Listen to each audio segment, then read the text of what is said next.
Hello, नमस्कार दोस्तों। जैसे कि आपको पता है इंग्लिश में हम प्रोनाउन पढ़ रहे थे और प्रोनाउन का कुछ पार्ट हमने पढ़ लिया था। उसी को आगे हम कंटिन्यू कर रहे हैं आज की क्लास में। तो डेमोन्स्ट्रेटिव प्रोनाउन लास्ट में हमने पढ़ा था, अब हम पढ़ रहे हैं रिफ्लेक्सिव और एम्फेटिक प्रोनाउन, है ना। ये दिखते कैसे हैं? जैसे माई सेल्फ, है ना, देम सेल्स।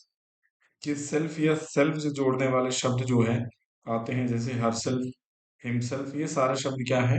सेल्फ या सेल्फ जुड़ने वाले जो शब्द होते हैं रिफ्लेक्सिव प्रोनाउन होते हैं। तो रिफ्लेक्सिव प्रोनाउन किसी भी सेंटेंस में क्या होता है, किसी भी बात पर जोर देने के लिए आता है, किसी भी बात को, है ना, और जोर दे के कहने के लिए हम यूज करते हैं, किसी बात पे प्रेशर क्रिएट करने के लिए हम यूज करते हैं। जैसे मैंने कहा कैसे यूज होते हैं। अगर किसी सेंटेंस में मैं कह दूं he will do his homework, वो अपना काम करेगा, है ना, घर का। और अगर इसी सेंटेंस को मैं कह दूं he himself will do his homework, कि वो अपना काम क्या करेगा, खुद करेगा। एक किसी भी सेंटेंस में क्या है, ऊपर वाले में अगर आप देखोगे तो मैं कह रहा हूँ वो अपना काम करेगा, है ना, उसका काम करेगा जो भी है। और मैं कहता हूँ वो अपना काम खुद करेगा, तो किस बात में ज्यादा जोर पड़ रहा है? तो खुद वाले केस में, कि जब हम हिमसेल्फ लगा के किसी बात को कह रहे हैं तो वहां हमारा जोर दे रहे हैं किसी बात के ऊपर, जिसको रिफ्लेक्सिव प्रोनाउन या एम्फेटिक प्रोनाउन कहा जाता है। तो ध्यान रखना, अगर हम किसी सिंगुलर चीज की बात कर रहे हैं तो सिंगुलर शब्द के साथ हम जोड़ते हैं सेल्फ। जैसे ही है, ही के लिए ऑब्जेक्टिव केस हमारा होता है हिम, तो हिमसेल्फ बन जाता है। ठीक उसी प्रकार अगर आपका प्लूरल कोई शब्द है, उसको अगर आप कर रहे हैं, है ना, तो उसके साथ हम जोड़ते हैं सेल्व्स। ये बेसिकली आपने पढ़ा भी होगा। जैसे लीफ का प्लूरल क्या होता है? लीफ का प्लूरल होता है लीव्स, है ना, एफ को चेंज करके वीईएस में चेंज कर देते हैं। ठीक वैसे ही सेल्फ का सेल्व बन जाता है। बात समझ आई? तो ये रिफ्लेक्सिव प्रोनाउन बेसिकली किस लिए आता है? किसी बात पर जोर देने के लिए, प्रेशर क्रिएट करने के लिए, कि, है ना, उस केस में हम इसको यूज करते हैं। अब देखो यहाँ सेंटेंस आपको क्या करना है, रिफ्लेक्सिव प्रोनाउन के ही एरर यहाँ आपको दिए गए हैं, आपको ठीक करना है। कह रहे कि one must do his duty himself, कि हर एक को क्या करना चाहिए, वन मतलब सबको क्या करनी चाहिए, उसकी ड्यूटी करनी चाहिए। और अभी हमने पढ़ा क्या, कि अगर कोई आदमी है तो हम उसके लिए ही यूज करते हैं, और ऑब्जेक्टिव केस में यूज करते हैं हिम, और पोजेसिव केस में यूज करते हैं हिज, और रिफ्लेक्सिव प्रोनाउन में यूज करेंगे हिमसेल्फ, है ना। ध्यान रखना, ऑब्जेक्टिव सब्जेक्ट के केस में ही, ऑब्जेक्ट के केस में हिम, पोजेसिव केस में अधिकार बताने के लिए हिज, और हिमसेल्फ किसके लिए आता है? ऑब्जेक्टिव, सॉरी, रिफ्लेक्सिव के लिए आता है ना। तो ये सारी कहानी होती है ही के लिए। अगर हम बात कर रहे हैं शी की, तो सी के लिए हम बात करेंगे क्या? हर। और ऑब्जेक्टिव केस में और पॉजिटिव केस दोनों में हर रहता है। और हर सेल्फ करेंगे रिफ्लेक्सिव केस में, क्योंकि सिंगुलर है, सेल्फ जोड़ेंगे। ये किसके लिए आता है? जहां हमें फीमेल की बात करनी है। और फिर आता है इट, जो किसकी बात करता है? एनिमल या नॉन लिविंग थिंग्स की। तो ऑब्जेक्ट में भी इट रहता है, और यह रहता है इट्स, जो पॉजिटिव केस होता है। और इटसेल्फ क्या होता है? उसका पॉजिटिव, जो रिफ्लेक्सिव केस हो जाएगा। अब यहाँ देखो, यहाँ आपको दिख रहा होगा कि भाई जहां सब्जेक्ट, ये मैं कह सकता हूँ ये सब्जेक्ट, जहां सब्जेक्ट चाहिए आपको, तो ये सब्जेक्ट हो गया, तो ये सब्जेक्ट के लिए आ गया। ये आपका ऑब्जेक्ट के लिए आ गया। ये आपका किस लिए आ गया? जहां हमें हिज हर पॉजेसिव केस अधिकार बताने की बात थी, पॉजेसिव केस में आ गया। और ये आपका किस लिए आ गया? जहां रिफ्लेक्सिव जरूरत थी, हमें दबाव देने के लिए शब्द की जरूरत थी। तो बेसिकली अगर आप फर्स्ट सेंटेंस को पढ़ो, वहां कह रहे हो कि हर एक की बात मैं कर रहा हूँ, वन की बात कर रहा हूँ, वन मतलब हर एक। तो कह रहे हैं कि हर एक को अपनी ड्यूटी करनी चाहिए, पर यहाँ मैं हिमसेल्फ लगा रहा हूँ, और हमने पढ़ा कि हिमसेल्फ तो किसके लिए आता है? सिर्फ मेल के लिए आता है। यहाँ पे हिज लगा रही, क्या सिर्फ आदमी को अपनी ड्यूटी करनी चाहिए? ऐसा तो नहीं है, औरतों को भी अपनी ड्यूटी करनी चाहिए। अगर औरतों को भी अपनी ड्यूटी करनी चाहिए, तो फिर मुझे हर सेल्फ भी कहना चाहिए था। तो दोनों को करनी चाहिए। क्या नॉन या एनिमल्स की कोई ड्यूटी नहीं है? एनिमल्स की भी ड्यूटी है। मान लो आपके घर में आपने डॉग लिया हुआ है कोई, और वो आपने इसलिए लिया हुआ है कि कोई बाहर का आदमी आए तो उसके ऊपर भौंके, है ना, ताकि जो है चोर उचक्का कोई घुसने से डरे। अगर वो अपनी ड्यूटी नहीं कर रहा है, वो भी क्या है? तो वो इटसेल्फ, वही कहानी। तो अब इटसेल्फ होना चाहिए था उसके केस में। तो हम ये कहेंगे, ध्यान रखना, जहां सब्जेक्ट की बात है वहां वन ही यूज करते हैं, है ना, जो सबके लिए आता है, जिसके अंदर मेल फीमेल और एनिमल्स तीनों चीजें आती हैं, उसके लिए आप सब्जेक्ट के रूप में वन। ऑब्जेक्ट के रूप में भी वन यूज कर सकते हैं आप। पोजेसिव केस की बात होगी तो हम यूज करेंगे वंस, है ना। और ऑब्जेक्टिव केस की जहां बात करेंगे हम करेंगे वंसल शब्द का यूज। बात समझ आई? तो ये सारे शब्द क्या बताते हैं हमें, तो जब तीनों इंक्लूड हो जाएं तो उन तीनों के लिए हम एक शब्द यूज कर सकते हैं कि हर एक को, वो मेल हो फीमेल हो एनिमल हो, सबको अपनी ड्यूटी करनी चाहिए। तो वन हो जाएगा सब्जेक्ट, ऑब्जेक्ट हो जाएगा वन, वंस क्या हो जाएगा पॉजिटिव वर्ड। और अब देखो आपका सब्जेक्ट वन है, तो ध्यान रखना, देखो सेंटेंस को वैसे तो हम यहाँ ही लगा के ठीक कर सकते हैं, पर देखो मैं ये समझा रहा हूँ कि वन तो हम यहाँ ड्यूटी के लिए वंस, और यहाँ वंसल हम यूज करें। बात समझ आई? तो ये सारी कहानी क्या है आपको क्लियर हो गई होगी कि किसके लिए क्या शब्द का यूज किया जाता है।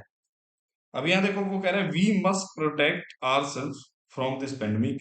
अब अभी हमने पढ़ा कि भाई आ जो वी शब्द होता है हमारा, वी सब्जेक्ट के रूप में आता है, और क्या होता है हमारा पोजेसिव केस होता है ना, वी के लिए, और वी प्लूरल हो गया तो फिर ध्यान रखना इसके लिए रिफ्लेक्सिव में सेल्फ नहीं जुड़ेगा, क्या जुड़ेगा, सेल्फ जुड़ता है, क्योंकि प्लूरल में सेल्फ जाता है।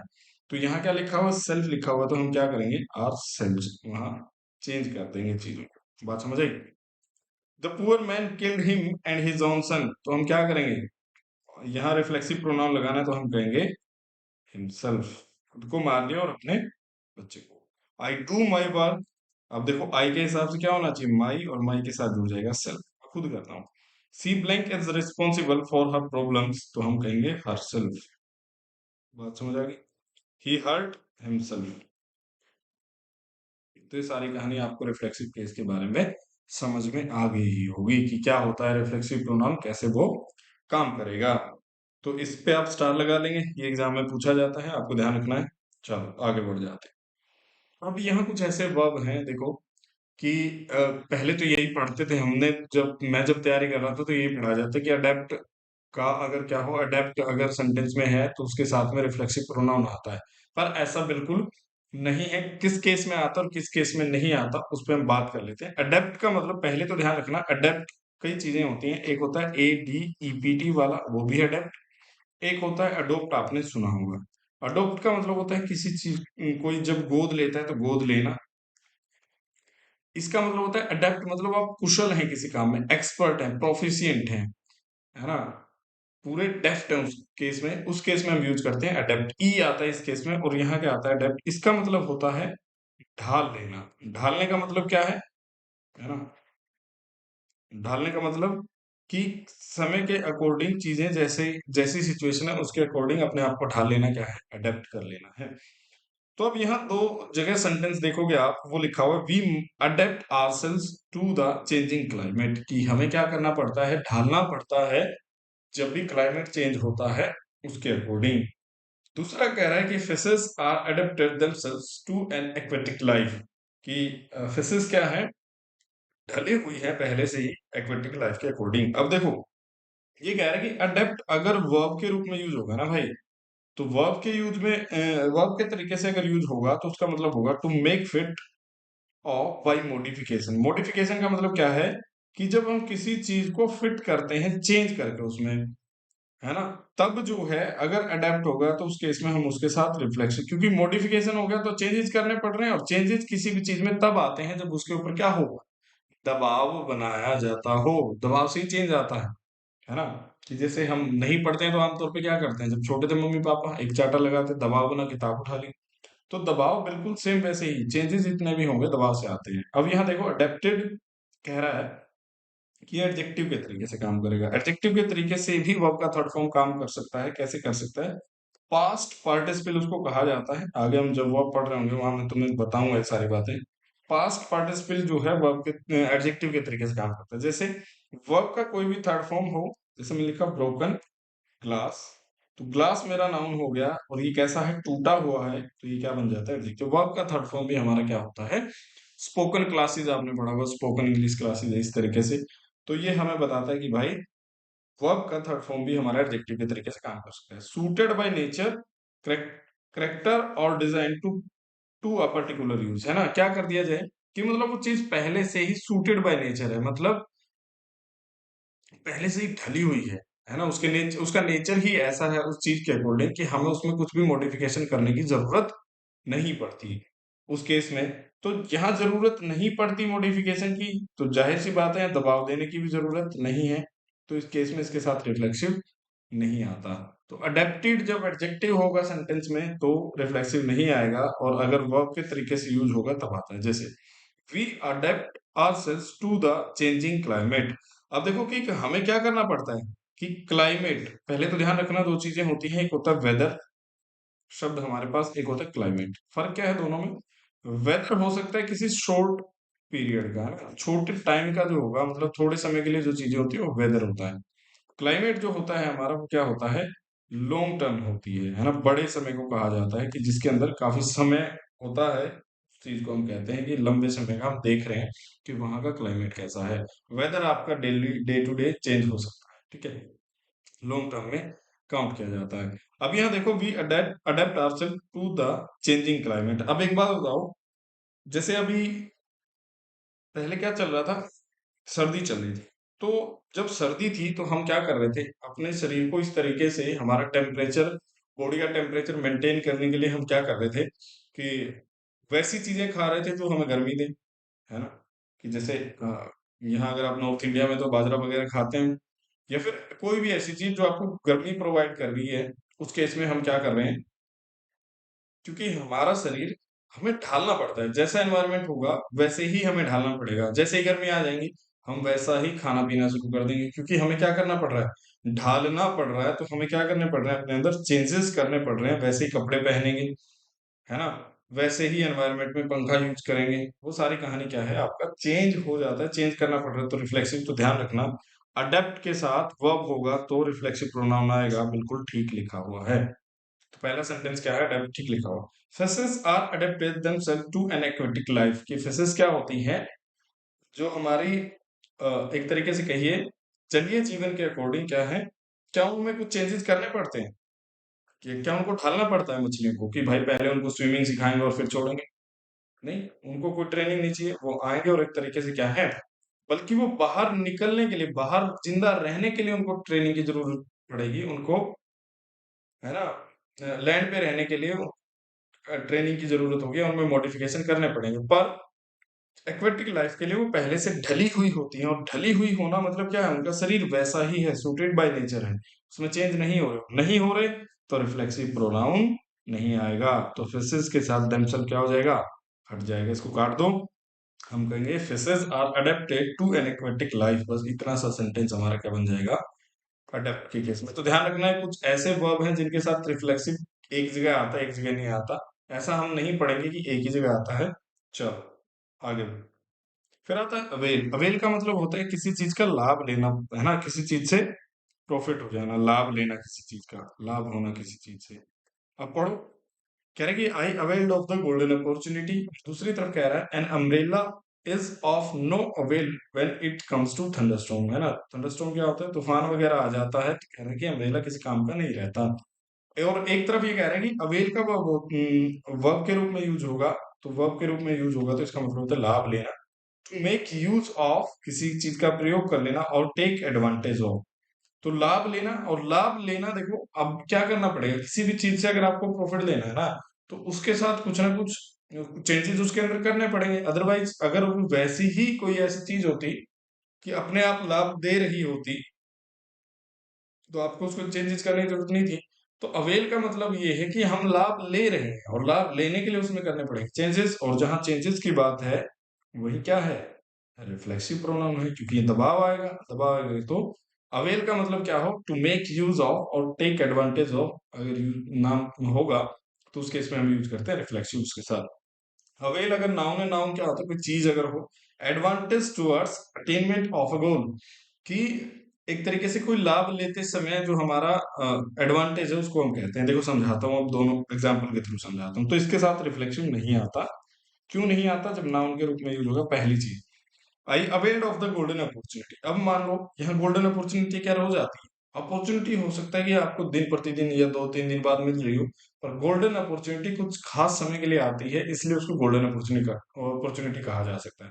कि जैसे अगर मैं कहूँ 2024 का सीजीएल अभी अक्टूबर नवंबर में होना है, तो अभी आपके पास क्या है, गोल्डन अपॉर्चुनिटी है, तो आप क्या कर सकें कि पूरे ढंग से इस साल में तैयारी करके इसी साल का एग्जाम आप क्लियर कर पाए।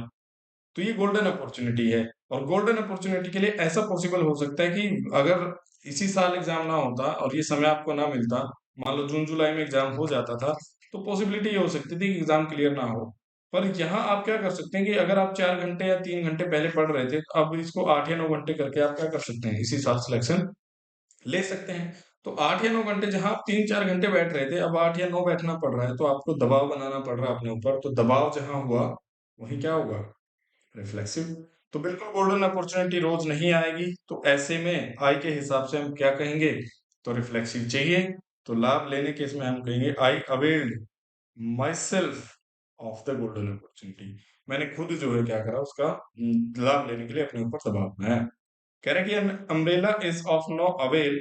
और देखो मैंने कहा था कि नाउन नाउन पहचानने का क्या यूज होता है, कि कहीं लिखा हो no, any, some, few, a few, little, the little, ये सारी कहानी 1 2 3 4 नाउन याद करो जो पढ़ा रहा था। उसके बाद तुम्हें क्या मिलेगा, नाउन मिलेगा ही मिलेगा। और नाउन मिलेगा तो यहाँ देखो नो के बाद अवेल लिखा हुआ है, तो ये क्या है, कैसे यूज हुआ है, नाउन के तरीके से। या ऐसा मैं कह सकता हूँ, an umbrella is of no avail when it comes to thunderstorm, की कोई लाभ का नहीं रहता। लाभ का, कि जब आप क्या कर रहे हो, अमरेला लेके गए हो, क्यों, आपको बरसात से बचना था, पर आ गया तूफान, और तूफान में कोई लाभ का नहीं रहेगा। तो अटेनमेंट टुवर्ड्स एडवांटेज लेना चाह रहे थे आप, पर आपको नहीं मिला। क्यों, क्योंकि आपको ये पार करना था बारिश या थंडरस्टॉर्म को, पर अमरेला तो वहां कुछ काम का नहीं रहा। तो उस केस में नाउन के तरीके से अगर यूज होगा, तो अवेल में रिफ्लेक्सिव प्रोनाउन नहीं आएगा। तो ये सेंटेंस क्या है, ठीक लिखा हुआ है। तो चेंज क्या करेगा इसमें, ऐसा कह देगा an umbrella is of no avail, it, है ना, इटसेल्फ लगा देगा इसके साथ, तो ध्यान रखना, वही गड़बड़ हो जाएगी। फिर आता है एंजॉय। देखो सेंटेंस में क्या होता है कि एक हमारा सेंटेंस होता है सब्जेक्ट, वर्ब और ऑब्जेक्ट। ऑब्जेक्ट क्या क्या हो सकते हैं, मैंने बताया था कि ऑब्जेक्ट या सब्जेक्ट दोनों ही चीजें क्या हो सकती हैं, या तो कोई नाउन दिया रहे या कोई प्रोनाउन दिया रहे, ये चीजें हो सकती है, ठीक है। आप समझो, कह रहे हैं कि सेंटेंस के अंदर आई एंजॉयड द पार्टी, पहला सेंटेंस है, दूसरा कह रहा है please enjoy yourself, I enjoyed my self at the party. अब यहाँ देखोगे तो क्या है, कई सारी चीजें, कई सारे सेंटेंस, और दोनों के अंदर क्या दिया हुआ है, देख। एक में कह रहे हैं कि enjoy followed by an object, की एंजॉय वर्ब के बाद अगर आपको सेंटेंस के अंदर क्या मिल जाए, ऑब्जेक्ट दिया रह सकता है। और दूसरे केस में कह रहे हैं कि एंजॉय वर्ब के साथ ऑब्जेक्ट ना दिया रहे, ऑब्जेक्ट हो ही ना। तो ध्यान रखना, अगर ऑब्जेक्ट दिया है, तो उस केस में अगर सेंटेंस के पास ऑब्जेक्ट है, तो उस केस में आपको ध्यान रखना है कोई भी रिफ्लेक्सिव नहीं आता। समझाता हूं कैसे। और ऑब्जेक्ट नहीं है, तो आपको लगाना है रिफ्लेक्सिव। अब समझाता हूं कैसे, देखो। वो कह रहे आई एंजॉयड द पार्टी। अगर ऑब्जेक्ट का मतलब ये है कि आपको ये बता दे कि आपने क्या मजा, मतलब किस चीज का आनंद लिया है, उस चीज को मेंशन कर दे, मतलब ऑब्जेक्ट आपको बता दे, तो उस केस में हम रिफ्लेक्सिव प्रोनाउन नहीं लगाते। उसने बता दिया कि आई एंजॉयड द पार्टी, किस चीज का मतलब, पार्टी का, तो ये ठीक लिखा हुआ, रिफ्लेक्सिव प्रोनाउन नहीं आता। फिर कह रहे हैं कि प्लीज एंजॉय योर सेल्फ, कि खुद आनंद लीजिए। अब मान लो खुद आनंद लीजिए में, अब आपको क्या पता इस आदमी को किस चीज में अगर आपको पता होता तो आप कह देते कि भाई साहब, मान लो आप, आपके घर में शादी है और आप गेट पे खड़े हैं, तो आप कहेंगे कि भाई अब हेलो हाय हो गया, उसके बाद कहेंगे प्लीज एंजॉय योरसेल्फ, जाइए और अंदर जो आपको इच्छा है वो खाना लीजिए, नाच लीजिए, वो सारी बातें क्या है। अब उसको किस चीज में आनंद आएगा, अगर हमें पता होता तो डायरेक्ट हम कहते कि भाई जा, यहाँ दारू दारू वाले कॉर्नर में चला जाओ, जाकर पी ले। पर हमें तो पता है ही नहीं उसके बारे में, और जब पता नहीं होता तो उस केस में हम क्या करते हैं, ऑब्जेक्ट हमारे पास नहीं होता, तो हम कहते हैं भाई तुम खुद डिसाइड कर लो। खुद मतलब रिफ्लेक्सिव, तो हम कहेंगे प्लीज एंजॉय योरसेल्फ। तो ये बिल्कुल ठीक लिखा हुआ है सेंटेंस, तो इस केस में ऑब्जेक्ट नहीं है। फिर कह रहा है I enjoyed my self at the party. अब इन दोनों सेंटेंसों में क्या है, मैंने कहा ये सेंटेंस ठीक लिखा हुआ, पर अगले सेंटेंस में देखो रिफ्लेक्सिव लिखा हुआ है, पर एक छोटा सा वर्ड आ गया एट। तो ये प्लेस बताता है कि मजा कहाँ करना है, प्लेस, ये एडवर्ब है, एडवर्ब ऑफ प्लेस आपका। बल्कि ऑब्जेक्ट नहीं है, क्योंकि ऑब्जेक्ट तो दो ही चीजें हो सकती हैं, तो नाउन या प्रोनाउन। पर ये तो क्या बता रहा है, एडवर्ब जगह बता रहा है कि मजा कहाँ करना है, एट द पार्टी, पार्टी में करना है। और किस चीज का करोगे वो हमें बताया नहीं, नहीं बताया तो उसके साथ में क्या होगा, जहां ऑब्जेक्ट नहीं है वही रिफ्लेक्सिव प्रोनाउन है। बात समझ आई? तो ध्यान रखना, एंजॉय वर्ब के बाद अगर आपका ऑब्जेक्ट है तो नो रिफ्लेक्सिव, अगर ऑब्जेक्ट है ना, ऑब्जेक्ट है तो नो रिफ्लेक्सिव, और अगर ऑब्जेक्ट नहीं दिया है तो रिफ्लेक्सिव हमें चाहिए चाहिए, जिस प्रकार से लास्ट के दो सेंटेंस हमारे हैं। चलो आगे बढ़ जाते हैं। फिर आता है एब्सेंट। कह रहे कि एब्सेंट का मतलब होता है एक तो वर्ब के तरीके से और एक क्या है, एडजेक्टिव के तरीके से, है ना। एब्सेंट का मतलब होता है कीप वन सेल्फ अवे। एक तरीके से कहिए कि खुद को दूर रखना, किसी से दूरी बना के रखना, और दूरी बना के रखना क्या करना पड़ेगा, थोड़ा प्रेशर। और जहां प्रेशर आ गया, दूर रहने के लिए क्या करना पड़ेगा, दूर होने के लिए प्रेशर। और प्रेशर आ गया तो भाई कहानी, आपको क्या चाहिए इसके साथ, रिफ्लेक्सिव। तो जहां रिफ्लेक्सिव प्रोनाउन की बात है वहां प्रेशर क्रिएट है, तो एब्सेंट अगर वर्ब होगा तो उस केस में रिफ्लेक्सिव आएगा ही आएगा, रिफ्लेक्सिव यूज करना है। पर जैसे ही रिफ्लेक्सिव हमारा एडजेक्टिव अगर बन जाए किसी सेंटेंस के अंदर, तो हमारा रिफ्लेक्सिव। एडजेक्टिव का मतलब क्या है कि नॉट प्रेजेंट, कि ऐसा समझिए किसी सेंटेंस में अगर आप एब्सेंट को रिप्लेस करके क्या कर सकते हैं, नॉट प्रेजेंट लगा सकते हैं, तो वो समझो एडजेक्टिव लिखा हुआ है। जैसे फर्स्ट सेंटेंस में देखो, वो कह रहा है कि आई वॉज एब्सेंट, कि मैं क्या था, एब्सेंट था। तो अब एक बात बताओ, क्या मैं इसको रिप्लेस करके नॉट प्रेजेंट कर सकता हूँ? करो। जब कह रहे कि आई वॉज नॉट प्रेजेंट, बिल्कुल कर सकते हैं। तो ये इस सेंटेंस के अंदर क्या है, अनुपस्थित था। अनुपस्थित मतलब उसकी स्थिति क्या है, आया ही नहीं, अनुपस्थित है ना। तो नॉट प्रेजेंट अगर रिप्लेस कर पा रहे हो तो वो एडजेक्टिव है, और एडजेक्टिव अगर सेंटेंस में होगा तो ध्यान रखना उस केस में रिफ्लेक्सिव प्रोनाउन नहीं आता। इस केस में किस केस में आता है, जब एब्सेंट का मतलब हो कीप वनसेल्फ अवे, खुद को किसी चीज से दूर रखना, और दूर रखना है तो जोर देना पड़ेगा, है ना।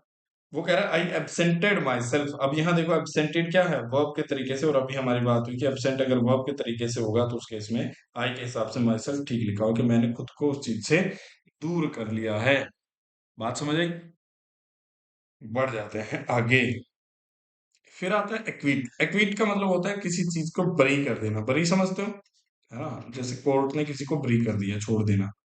अब देखो यहाँ मैं कह रहा हूँ the court acquitted itself the accused, खुद ब खुद उसने क्या कर दिया, कोर्ट ने उसको बाइज्जत बरी कर दिया, ऐसा कहूंगा एक तरीके से। The soldiers acquitted well during the Kargil war. अब समझो, एक्विट का मतलब एक तो होता है to discharge completely from any accusation, कि किसी को आरोप से बरी करना, जिसके ऊपर आरोप लगे थे, आरोप से बरी कर देना, कर दिया, बरी करना, ठीक है।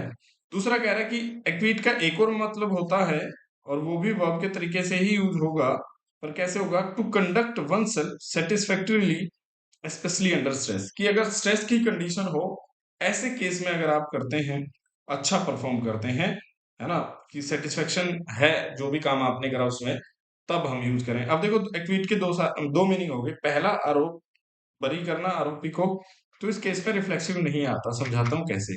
इस केस में अगर बरी करना है तो नहीं आता, तब आता है जब क्या हो, to conduct oneself satisfactorily specially under stress, है ना, स्ट्रेस की कंडीशन में जब आप क्या करते हैं, अच्छा परफॉर्मेंस करें, उस केस में आता है रिफ्लेक्सिव। अब देखो पहली चीज, the court acquitted itself the accused, कि कोर्ट ने क्या कर दिया है, अक्यूज को छोड़ दिया है, बरी कर दिया। क्या खुद ब खुद कर देती है वो? क्या हम कोर्ट छोड़ने के लिए कोर्ट के ऊपर प्रेशर बना लेंगे? नहीं बना सकते, है ना। जैसे अभी इलेक्टोरल बॉन्ड का केस आप सुन रहे होगे, ऐसा थोड़ी है कि बीजेपी उसके जो है दबाव बना देती सीजीआई के ऊपर और वो मान जाते, ऐसा नहीं है। तो कोर्ट तो वही है जो किसी के भी मतलब एक तरीके से फेवर में नहीं है, खुद ब खुद की सबूत हैं, है ना, सारे एविडेंसेस हैं, तो वो सारी बातें ठीक तरीके से करें। तो कोर्ट तब छोड़ेगा जब एविडेंस सही हो सारा, है ना। कहीं बताएं कि इस आदमी ने कुछ नहीं करा, दबाव से नहीं हो सकता, तो कोर्ट के ऊपर दबाव नहीं बन सकता, तो आपने एविडेंस दिए, कोर्ट ने छोड़ दिया, तो दबाव नहीं है। तो जहां एक्विट का मतलब हो तो क्या हो, to discharge completely from any accusation, आरोप से किसी को बरी करना, तो उस केस में उसके साथ रिफ्लेक्शन नहीं आता। कब आता है, नेक्स्ट सेंटेंस पढ़ो, the soldiers acquitted well during the Kargil war. अब एक बात बताओ, स्ट्रेस की कंडीशन नहीं होती क्या वार, वार तो स्ट्रेस की कंडीशन, कारगिल वार है, तो स्ट्रेस की कंडीशन में उसने कहा एक्विटेड वेल, तो यहाँ क्या है, सोल्जर ने अच्छा परफॉर्मेंस करा है। और परफॉर्मेंस के केस में मैंने कहा था सोल्जर्स, तो ये प्लूरल हो गया, तो प्लूरल के लिए हम यूज करेंगे themselves। तो उन्होंने कैसा परफॉर्मेंस करा है, तो इस केस में क्या करेंगे, हमें लगाना पड़ेगा themselves, और ऊपर वाले से हमारा रिफ्लेक्सिव प्रोनाउन हट जाएगा। बात समझ आई? बढ़ जाते हैं आगे। कह रहे रिकंसाइल, रिकंसाइल का मतलब होता है टू रिस्टोर हार्मनी, क्या कर देना, है ना, समझौता स्थापित कर लेना या शांति स्थापित कर लेना ऐसे केस में। और दूसरा भी वर्ब के तरीके से ही यूज होगा, उसका मतलब to submit, to accept something unpleasant, की कोई अनप्लीजेंट मतलब कोई असहनीय चीज है जो अच्छी नहीं लग रही, उसको भी क्या करना पड़ रहा है, एक्सेप्ट करना पड़ रहा है। और जब ऐसा करते हैं तो एक बात बताओ, कोई अनप्लीजेंट चीज को अगर आप एक्सेप्ट करते हैं तो जाहिर सी बात है कि आपके ऊपर प्रेशर बनाया गया है। तो इसमें तो क्या है, यहाँ दबाव बनाने की जरूरत नहीं है पहले केस में। कब है, जब अनप्लीजेंट चीजें हमें एक्सेप्ट करनी पड़ रही हैं, तो उस केस में हम रिफ्लेक्सिव प्रोनाउन लगाते हैं। ठीक है, फर्स्ट केस में आएगा। अब देखो कैसे समझाता हूँ। He reconcile with his business partner, कि उसने क्या कर लिया, अपने दोस्त के साथ रिस्टोर कर ली हार्मनी, समझौता स्थापित कर लिया। अब दोनों की बात हुई होगी, एक दूसरे की गलती गिनाई होगी, और उस बात पे सहमत होंगे एट द एंड। तो उन्होंने जब सहमति जाहिर करी होगी, तो अब क्या है, एक दूसरे पर दबाव बनाना, तो है ना, दबाव बनाएंगे तो फिर दोस्ती नहीं रहेगी, बिजनेस पार्टनर रहेंगे ही नहीं, फिर तो क्या होता है ना। तो दबाव नहीं रहा होगा ऐसे केस में, रिस्टोर हार्मनी अगर मतलब होगा तो हम कहेंगे उसके साथ नो रिफ्लेक्स। ये ठीक लिखा हुआ है, कि अगर ऐसे लिख देते ही रिकंसाइल हिमसेल्फ तो गलत हो जाता। She reconcile to the demand of in her laws, तो उसके ससुराल पक्ष वालों के सामने देखो क्या करना पड़ गया उसको, रिकंसाइल कर लिया, समझौता करना पड़ गया एक तरीके से कहिए तो वो, टू एक्सेप्ट समथिंग अनप्लीजेंट, तो अनप्लीजेंट ही तो है डिमांड्स उनकी, उन डिमांड्स के आगे उसको झुकना पड़ गया। और जब हम ऐसी चीज को एक्सेप्ट कर ले जो अनप्लीजेंट है, उसके इसमें दबाव बनाना पड़ेगा, और दबाव के लिए हम कहेंगे she reconciled herself to the demand of in her laws. बात समझ आई? तो ये हमें बताता है कि भाई जहां दबाव की कंडीशन होगी, कई बार सेंटेंस आपको समझा देगा कि यहाँ दबाव है या नहीं, तो आपको जैसा सब्जेक्ट है उसके अकॉर्डिंग आपको रिफ्लेक्सिव प्रोनाउन लगा देना होता है। चलो आगे बढ़ जाते हैं। फिर आता है रिजाइन। रिजाइन का मतलब क्या है, बेसिकली त्याग पत्र देना, है ना। जैसे यहाँ लिखा to give up one office और पोजीशन, तो इसका मतलब क्या है, अपना त्याग पत्र दे दिया, त्याग पत्र देना, है ना, आपने अपनी मर्जी से रिजाइन कर दिया है। रिजाइन का मतलब है दूसरा, to accept something as inevitable. Inevitable का मतलब है अटल, कि जिसको टाला ना जा सके, है ना, हम आगे बस ये तो मानना ही पड़ेगा। और जिसको टाल नहीं सकते तो जाहिर सी बात है वो हमारे ऊपर क्या कर रहा होगा। तो जहां रिजाइन देने की बात है, खुद ब खुद दे रहे हैं, तो उस केस में हम रिफ्लेक्सिव प्रोनाउन यूज नहीं करेंगे, है ना, इसके साथ। कब करेंगे, to accept something as inevitable, अटल है बिल्कुल वो चीज, और अटल है तो दबाव है, और दबाव है तो रिफ्लेक्सिव है। अब देखो यहाँ, ही रिजाइंड फ्रॉम हिज पोस्ट, उसका मन था उसने छोड़ दिया। ऐसा जरूरी थोड़ी होता है कि आपके ऊपर दबाव बनाया जाता है तभी आप रिजाइन करेंगे, आपकी मर्जी है। हो सकता है कि आपको अच्छी अपॉर्चुनिटी या अच्छी सैलरी वहां से मिल रही हो तो आप छोड़ देंगे, है ना। तो अपनी मर्जी से छोड़ना है, to he resign from his post, तो रिफ्लेक्सिव प्रोनाउन नहीं आता जब इसका मतलब हो त्याग पत्र देना। The farmers resigned themself to yet another year of famine, कि अगले साल भी क्या आ रहा है, सूखा आ रहा है। तो अब क्या करना पड़ेगा उनको, to accept something as in, कि इसको भाई टाला ही नहीं जा सकता, सूखे को कैसे टालें। तो अब हमें क्या करना पड़ेगा, एक्सेप्ट ही करना पड़ेगा भाई, जैसी भी कंडीशन हो तो अब झुकना पड़ेगा। और झुकने केस में कहेंगे तो अपने ऊपर प्रेशर अटल हो गया भाई, ये चीज जाने का नाम नहीं लेगी, तो उस केस में रिफ्लेक्सिव प्रोनाउन आता है। तो फार्मर्स के हिसाब से देमसेल्व्स आया, तो ये सेंटेंस भी क्या लिखा हुआ आपका, ठीक लिखा हुआ है। तो बात समझ आई, आगे बढ़ जाते हैं। फिर अप्लाई, अप्लाई के काफी सारे मीनिंग होते हैं। कह रहे हैं कि apply to make a request specially in the form of return application, है ना। रिटर्न एप्लीकेशन में जैसे आप आवेदन करते हैं, तो अप्लाई का एक मतलब होता है आवेदन करना, जैसे आप फॉर्म अप्लाई करते हैं। फिर कह रहा है अप्लाई वर्ब के तरीके से ही यूज होगा, ऊपर भी और यहाँ भी।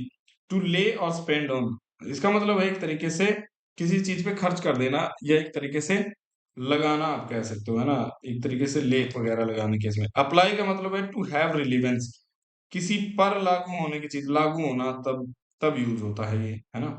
और अप्लाई का एक और मीनिंग होता है to work with effort and tension, इसका मतलब क्या है, पूरा जोर लगा के, पूरा जोर लगा के एक तरीके से आप कहिए किसी काम में झुक जाना, उस केस में भी यूज करते हैं। तो देखो इन तीनों में कभी भी रिफ्लेक्सिव प्रोनाउन नहीं आएगा, अगर ये तीनों में से कोई भी मीनिंग है। एक ही कंडीशन में होगा, तो work with effort and attention, तो यहाँ हमें जोर देना पड़ेगा काम करने के ऊपर, तो इस केस में रिफ्लेक्सिव प्रोनाउन आता है। अब देखो पढ़ते जाएंगे और ठीक करते जाएंगे। फर्स्ट सेंटेंस पढ़ो, she applied her applied for the post of manager, और जहां क्या हो, आवेदन करना अप्लाई का मतलब उस केस में रिफ्लेक्सिव नहीं आता, क्योंकि आवेदन आप अपनी मर्जी से करते हैं, ठीक है। She applied the ointment on the wound, ointment का मतलब होता है जो हमारी एक तरीके से कोई औषधि वगैरह घाव के ऊपर अगर आप लगा रहे हैं, तो अप्लाई करने का मतलब टू स्पेंड ऑन या ले लगाना अगर आप है, तो ऐसे केस में भी नो रिफ्लेक्सिव, आप अपनी मर्जी से लगा रहे हैं। Rules apply to the freshman only, नए लोगों पर लागू होना अगर है, रिफ्लेक्सिव प्रोनाउन नहीं आएगा उस केस में भी। कहाँ आएगा, she applied herself whole heartedly as she wanted to be a surgeon, तो पूरे जोर से क्या कर रही है वो पूरे तैयारी से लगी पड़ी है एकदम, कि हो सकता है कि पहले 4 घंटे पढ़ रही थी, अब 8 घंटे उसने कर दिए, क्योंकि उसको क्या बनना है, सर्जन बनना है, और सर्जन बनना है तो अपने आप को झोंक दिया है केस में, पूरा जोर लगा दिया है, उस केस में हम रिफ्लेक्सिव प्रोनाउन आता है, तो सी के हिसाब से हर्षल लिखा हुआ बात ठीक लिखी गई है। बात समझ आई, ये सारी कहानी क्या है, अप्लाई के केस में जिस जिस तरीके से मीनिंग चेंज होगा उस तरीके से क्या होगा, आपका रिफ्लेक्सिव चेंज हो जाता है। फिर कह रहे हैं कि certain verb have an altogether different meaning when a reflexive pronoun is added, तो कह रहा है कि भाई अगर आपने रिफ्लेक्सिव प्रोनाउन ऐड कर दिया ना इनके साथ में, तो क्या होगा, उसका मीनिंग ही चेंज हो जाता है। समझाता हूँ कैसे। जैसे बिहेव का मतलब होता है व्यवहार करना, और बिहेव योरसेल्फ का मतलब क्या होता है, आपने सुना भी होगा ये। इसी तरीके से वो कह रहा है ही लिव्ड, तो लिव का मतलब होता है रहना, बाय हिमसेल्फ कह रहा है। प्लीज हेल्प, हेल्प का मतलब होता है सहायता करना। I see myself as an IAS officer after 5 year, है ना, कि 5 साल बाद क्या देख रहा है। अब देखो, बिहेव का मतलब तो होता है व्यवहार करना, पर जैसे ही आपने इसके साथ योरसेल्फ लगा, इसका मतलब होता है अच्छे तरीके से, है ना, अच्छे तरीके से व्यवहार करना, उस केस में हम यूज करते हैं, है ना। प्रॉपर वे, बिहेवियर सेल्फ का मतलब प्रॉपर वे से, प्रॉपर मैनर में, जो उस जिस जगह आप खड़े हैं उस तरीके से आप जब काम करते हैं, उस केस में हम यूज करते हैं।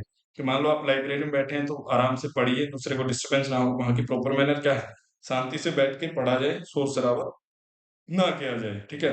फिर कह रहा है ही लिव्ड बाय हिमसेल्फ, लिव का मतलब होता है रहना, वो कह रहा है ही लिव्ड बाय हिमसेल्फ, इसका मतलब क्या होगा, इसका मतलब होता है खुद में रहना, और खुद में रहने का मतलब without external help, without external help, कि दूसरे की हेल्प के बिना कोई काम करने वाला अगर पर्सन है, उस केस में हम यूज करते हैं। प्लीज, तो फिर कह रहा है प्लीज हेल्प योरसेल्फ, कि खुद की सहायता करें, खुद की सेल्फ, है ना, खुद की हेल्प करने का मतलब क्या है, कि जब आप किसी रेस्टोरेंट वगैरह में जाओगे तो वहां लिखा रहता है प्लीज हेल्प योरसेल्फ, मतलब इसका ये है कि खुद क्या करना है, सर्व योरसेल्फ, कि यहाँ से टोकन वगैरह लो और अपने आप क्या करो, यहाँ से अपना खुद को सर्व कर लो, अपना जो खाने की ड्रिंक्स वगैरह या भोजन वगैरह जो वहां मिल रहा है, उसको खुद को, है ना, यहाँ से ले जाओ और अपना बैठ के फिर खाओ वहां पे। फिर कह रहा आई सी माई सेल्फ, सी का मतलब होता है देखना, पर जैसे इसके साथ माई सेल्फ आपने लगा दिया, ये इमेजिनेशन करने लगा है, इमेजिन करने लगा है कि 5 साल बाद की कहानी। तो ये सारे क्या है, आपके रिफ्लेक्सिव प्रोनाउन लगाते ही मीनिंग चेंज हो जाते हैं, ये भी आपको ध्यान रखने की बात है ना। अब यहाँ देखो, कह रहा है कि ही hide himself behind the certain, है ना, हाइड हिड हिडन होता है हमारा, और कीप योरसेल्फ फिट, कि खुद को क्या रखिए, फिट रखिए। अब समझो कहानी क्या है,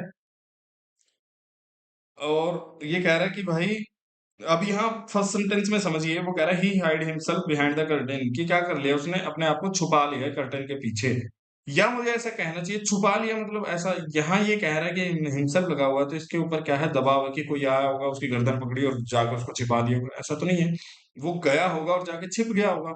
तो ध्यान रखना, ये वर्ब जितने भी लिखे हुए हैं इनके साथ कभी भी नो रिफ्लेक्सिव, कि इनके साथ कभी भी रिफ्लेक्सिव नहीं आता, इनके ऊपर दबाव बनाने की जरूरत नहीं होती। कीप रखना, स्टॉप, टर्न, क्वालिफाई, बेद, बेद मतलब स्नान करना, बाथ जो होता है वो मेरा नाउन होता है, स्नान करना। मूव, रेस्ट, हाइड, शेव, थिंक, ये सारे क्या है, शेव ध्यान रखना SHAV वाला है, बचाने वाला नहीं है, SAV वाला। तो ये सारे के सारे क्या है, इनके साथ अगर कोई भी सेंटेंस में तुम्हें दिख जाए, तो ध्यान रखना इनके साथ कभी भी रिफ्लेक्सिव प्रोनाउन नहीं लगाना है। तो चलो, रिफ्लेक्सिव प्रोनाउन आज कंप्लीट हुआ हमारा, आगे हम रिलेटिव प्रोनाउन और वो पढ़ेंगे, और उसके बाद फिर हमारा प्रोनाउन कंप्लीट हो जाएगा, फिर एडजेक्टिव की तरफ हम पढ़ेंगे। तो धन्यवाद, आज के लिए इतना ही रखते हैं, मिलते हैं अगले क्लास में।